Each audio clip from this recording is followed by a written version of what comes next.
Vidya Shankar here. What are the 7 avenues which are there in front of you when it comes to investments? Right? I mean, you're always challenged to use your money in the right way. You're always wanting to ensure the money what you have is invested rightly so that it is doing its job, right? And what are all those options which are there in front of you? Though, when it comes to investments, it's predominantly influenced by two factors. One is obviously your age or which phase of your life you are in. That's a very, very important factor. And number two is this is your awareness or the knowledge about a particular investment avenue. Because in the words of Warren Buffett, if something is not in your comfort zone or if you're not aware of something, investing in it is a short mistake. It's not going to work for you, right? That is the reason why even when the entire world was believing IT is a future, Warren Buffett never invested because he felt at that point of time it was not my space, right? Later he has to learn more about it, and that's when he invested in stocks like Apple, right? So what are the investment avenues which are there in front of you? Number one is this, right? A very traditional one, which is a post office, right? When you enter into a post office, they have like various schemes. Primarily, one of the biggest advantage of investing in a post office is a brand, right? Or the guarantee what you get from the government. So that gives you a lot of comfort. So definitely at any point of time, your money is secured. That is one. And apart from it, relatively they were able to offer slightly a higher interest rate, primarily because most of the schemes are a very long-term scheme. Always understand, whenever you are willing to lock your money for a longer time, it can be better utilized, right? Maybe the government may use it in some infrastructural project which may actually give longer returns or better returns. So possibly the interest rates are slightly higher compared to I'm primarily comparing with the bank interest rate, right? And then obviously the next option, though I mean as a post office have multiple schemes, but broadly it is this, and I will go ahead and do some specific lessons or specific videos on all these investment options much deeper, right? And option number two is going to be bank fixed deposit. If you check, maybe relatively in India, you get slightly better returns compared to rest of the world.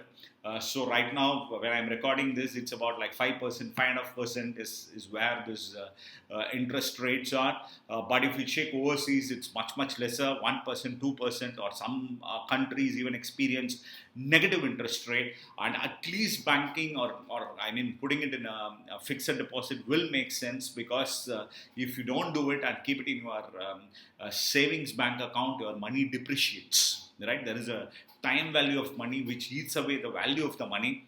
What I mean is, what is say 1,000 rupees today is not going to be 1,000 rupees after 2 years, right? I mean, you can buy only lesser. So at least if you have like 5%, 6%, you'll be able to beat the inflation, right? So that way, possibly a bank fixed deposit really helps you. But when it comes to the fixed deposit, again, two factors. One is safety of your capital, or number two is interest rate, right? Give priority to the safety of the capital, then your interest rate.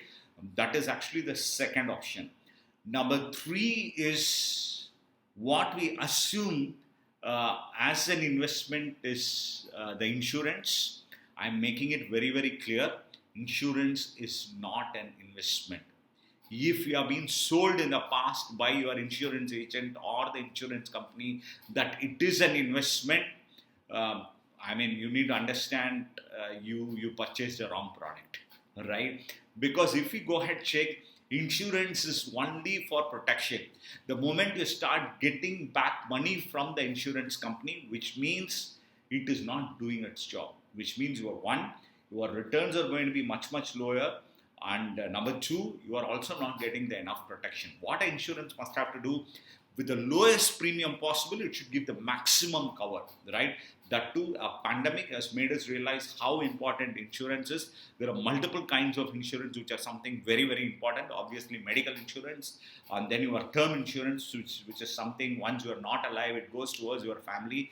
Your travel insurance, your fire insurance, your vehicle insurance. These are all something compulsory and must have, right? And there are ways in which you can calculate how much cover you have, but always there has to be enough cover, because normally, say Indians are grossly undercovered. So if you go ahead check, even just I'm giving you one reference, when it comes to the medical insurance in India, we pay 65% out of our pocket, right, compared to rest of the world where it is much lower, where it is countries like China, it's just 35%, Thailand, it's just 10%, right? So because of that, if you go ahead check, we grossly Indians are undercovered. So covering enough on insurance is something very, very important. And again, to restate, insurance is not an investment, it's a cover. So it is like when you go to the war, you need to carry your weapons, otherwise you'll be killed, right? It is as simple as that, as straight as that. So you need to have enough of insurance, so to protect you and to protect your family. And then what is the next option you have? Maybe possibly many of you will have it in mind, oh, it's a real estate, right? Is real estate an investment? Yes and no, right? Certain times it is yes, if you handle it as an investment. What do I mean by handling it as an investment? Maybe you should be a person who is buying and selling it multiple times in your lifetime. If you're doing it, and if you're able to crack that model right, then it's very good. Again, not personally, maybe possibly you may have to create a company which actually do it, otherwise you'll be losing a lot on capital gain tax, and a lot of other challenges will crop up. So you need to do it in a structured way. Otherwise, what happens? The house where you live is, I mean, the value of that house is not going to make sense, right? Because you are actually living in that house. Only one thing is, it gives you a good feel-good factor, primarily because, say, assuming you purchased it at X price, and then today it's 5X, you obviously feel happy, but you can't do much about it. You can't sell that house, right? So the house where you live is house where you live. And apart from it, say, possibly you may have one more house, or you might have transacted one more house, maybe two more house. That is once in a lifetime happening, right? So you can't repeat that event again and again in your life. And over that, right, being a highly illiquid investment, there are so many factors which has to fall in place if you need to execute, say, a sale or a purchase, where the actual value is realized, actual value is unlocked, right? And again, a lot of legal compliances and title of the document, I mean, title of that property, all those things makes a lot of difference in the quality of your investment. So that way, unless otherwise you are a professional real estate investor, I won't call that as an investment at all, right? And obviously, next one is gold. Gold is a very, very emotional asset, because we love buying it, we just hate selling it, right? That's what gold is. And how much ever opportunities comes up, we keep buying it. There are so many occasions, so many functions we buy gold. So I mean, after accumulating all these gold, what we love to do, only thing what we love to do is possibly gift it to our children, right? Apart from it, anything else is not a great choice. And by chance, if you leverage even the existing gold by pledging it, socially it has a huge stigma. It is assumed you are going through a financial crisis, right? So it's unlikely you can possibly leverage the gold. So that way it is a highly emotional asset. And one thing which is slightly changing this emotion is e-gold, right? If you can actually go invest on an e-gold, possibly the liquidity is higher, you can transact faster, you don't have that attachment, you don't feel that you are selling something what is so close to you. You can treat it as an investment. But again, having the physical gold is having the physical gold, right? That's how our mindset works. So again, that way it is not typically an investment. It is something what you love to buy and keep it for life, right? And then comes all these three things: your mutual funds, your stocks, and your derivatives. And if you take mutual funds, the biggest challenge is going to be out of like thousands of mutual funds which are there in the market, about 5,000 to 6,000 of them, over 95% lose money. I'm repeating it, over 95% of them loses money, right? Which means every possibility, over 95% of times you may lose money if you don't choose the right mutual fund.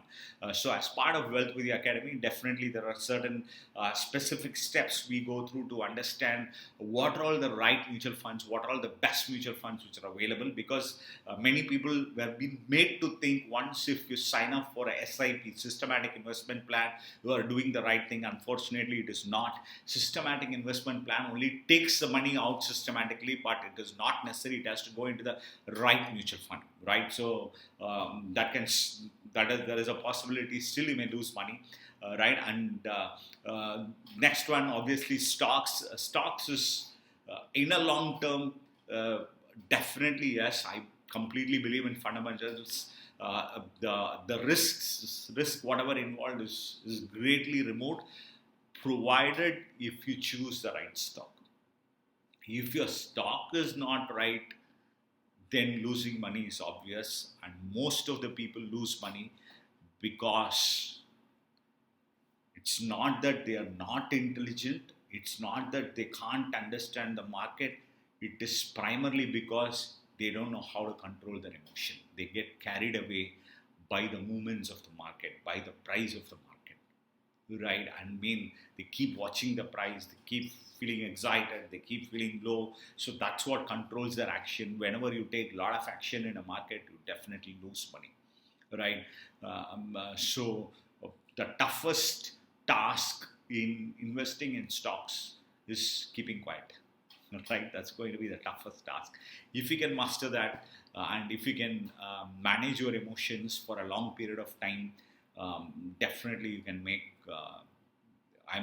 phenomenal returns in stock markets, which is something, again, as part of Wealth with the Academy, we go through it. There is a lot of emotional training which I do focus on. And apart from it, when it comes to derivatives, again, that's not my space. That's not something what I feel I can comfortably do it, because just to give you an analogy, derivatives is like driving at 200 kilometers per hour, right? If you are not a master, you will get crashed, correct? So you have to be an expert in that. And apart from it, there is every possibility you may make like 1,000% gain, you may lose 1,000%, right? I mean, it's all possible, right? So I mean, what do I mean by 1,000% losing is even borrowed money, you may possibly lose it, and people do that, and they can never come out of what they got into. So that's the toughest side of derivatives. So unless otherwise you know how to keep your emotions away, better I will recommend not to get into derivatives, right? And then option number 7 is investing in startups. That's super highly rewarding if you know what you're doing. The biggest challenge is going to be possibly if you're somebody who is extremely good at it, understanding say business so well, understanding the founders so well. If something is your capability, you may do like 1 out of 10, right? I mean, 9 may go bad, 1 may do well, but the returns may be multiple times. And if you're okay, you may do 1 in 25, but even that one will take care of all the other 24 losses. But the biggest challenge is going to be that the one which helps you to win, one which helps you to cover up all the things, maybe even the 25th, right? You should be able to go through that path. If that is something possible, yes, startup investment is something, a very exciting journey. Because you feel like you are contributing to the economy, you feel like you are mentoring people. It gives you much more than just returns, right? You really create a positive impact in the society and in the economy, because you create employability. If that is something what you are good at, and if you can possibly keep your funds away without even looking at it for years together, uh, and maybe if need be you should have the guts to write it off, then that's an option, right? So these are all the 7 avenues. Obviously we'll go deeper into all of them as we move on. And do subscribe to my channel Wealth with the Academy. Do subscribe to my channel Wealth with the Academy, and more to come.